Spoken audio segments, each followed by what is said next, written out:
everybody. Boy, what a great group. Can you hear me just fine? Or okay. Do I need to be louder? Closer, okay. Before I talk about this mural, I want to talk about the beginnings of the Oceanside Mural Initiative. I have a neighbor who many of you probably know, Kurt Lightfoot. And when Kurt first moved to town, he's very involved with OMA. And you can see a couple of his photographs on exhibit up there right now. But 2 blocks downhill from here, after Kurt moved in, he said to me, I know you're involved in downtown. I have an idea that I think will make downtown a little better, more appealing, and bring more people down. And that was to have a minimum of 10 murals painted on buildings in the downtown area. Hopefully, at that time, we were thinking property owners would want high-end murals, which was the terminology that we used. Kurt used to say, I don't want any more postcard art. We have enough paintings of the pier and a fish jumping out of the water. We need something more than that. So that was the beginning. So we knew that we wanted to have a minimum of 10 murals. And the first question we had was, where will we find artists who paint murals? At that point, we brought in another friend to join the group, Mark Jezanowski, who was an artist and has been involved through the years at OMA. And he was our contact with the art world. And Mark said, sure, I know plenty of mural artists who will be interested in painting in Oceanside. So that was kind of the beginning. Then we got down to the nitty-gritty of it. Where are we going to put these murals? So we all decided that we needed to go out and pick walls that would be good, that people would see. So we did that. We got together again, and we said, now, okay, some of these buildings, you have business owners that they, of course, own the building, but they don't occupy the building. What kind of an agreement do we have to have? If we're going to put a mural on a building, what kind of a legal agreement do we need to have? Number 1, with the artist. Number 2, with the building owner. And number 3, with the business owner. I guess, and to make sense of that, my first choice for location of the first mural was Petite Madeline Bakery, just a block down on Coast Highway. The owner of the business was enthusiastic. She said, oh, that would be wonderful. The problem was the city of Oceanside owns that building. And the city of Oceanside said, no, we don't allow paintings on any of our buildings. Now that was a major problem for us because they're the biggest property owner in the downtown area. We also wanted to put one on the front of the library. So that kind of fell apart. Now the other thing that we had agreed on in the very beginning was we didn't want to take advantage of the artists. We wanted to pay them, and we wanted to pay them a fair price. That meant we had to raise money and part of it up. Well, we realized that the 3 of us would have a very difficult time without an umbrella, so to speak, of a 501c3 nonprofit. At that point, we brought in Tomorrow of Main Street Oceanside. They're a 501c3, the downtown business group, and they became excited about the whole project. At that point, we expanded the group. We had a meeting here in City Hall, invited anybody and everybody who had any interest in the arts and especially murals. We had a big crowd. What was apparent to me after that meeting, though, was everybody had their own idea. And I said, whoa, let's get Main Street even more involved in this because I don't want to settle arguments. I don't want to be bruised. We all are headed in the same direction, but somebody has to take the leadership role. We knew we had to come up with a plan and processes for making this work. And that is where Main Street really helped out. they set up a committee. And they talked about, and I was involved in that original committee, talked about how we would go about this. And what happened with this mural, we had this building available to us. Yeah, thank you.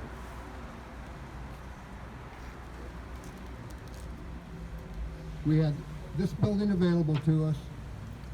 We asked a number of mural artists who we knew to submit their renderings of what they would paint on the building.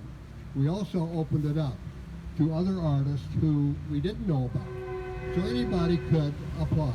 But what they had to do was provide a rendering like this in a bio.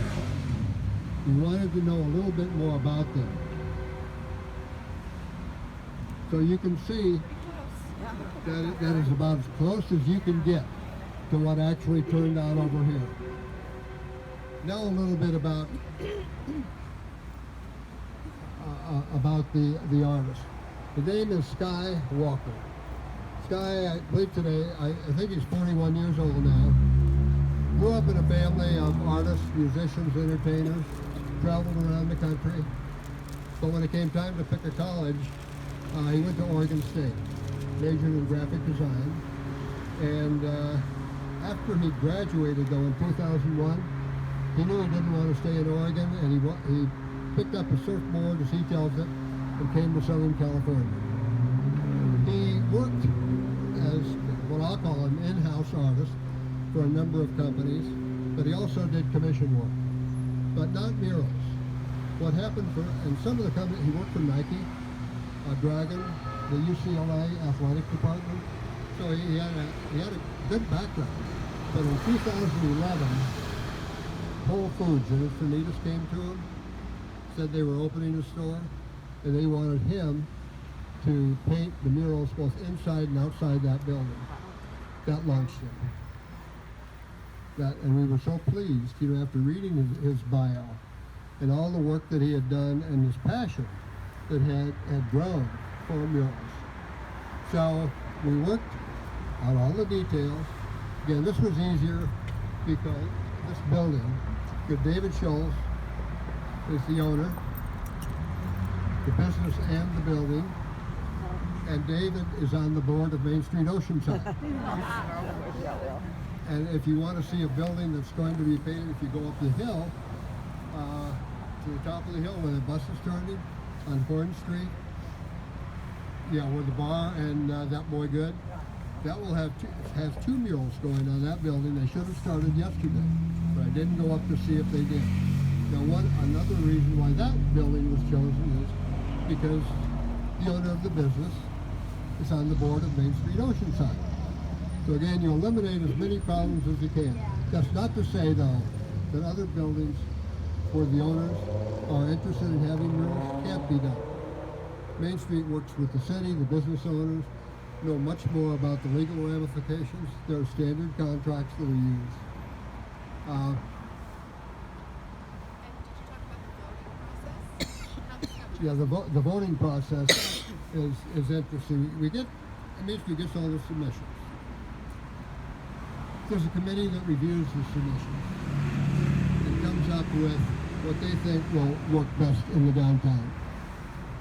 Then it goes out to a vote of the people. There are a lot of people like me and you who are on the list to get emails. On this one, there were five finalists, 1,600 people voted. That's a pretty good representation when you're trying to do anything like this and you get 1,600 people to vote. Skye Walker's mural, you see right here, that was the winner. He was thrilled and we were thrilled to have him. Any questions?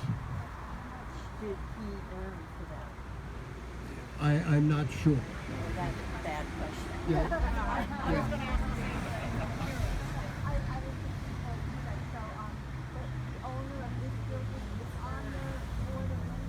Yes, David Scholes. You said something before about you didn't want to Well, there can be. If you haven't, Can you repeat the question? I'm sorry. question about like conflict of interest issues with somebody being on the board of this organization, Main Street, and having Actually, when the board member of Main Street is involved and with the building itself, it eliminates the conflict of interest. The conflict of interest comes into play when you have a business owner and a property owner who are not the same person. And they have a different idea. One may want a mural, one may not.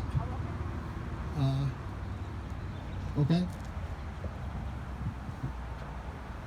You said that Oceanside would not allow murals on their property.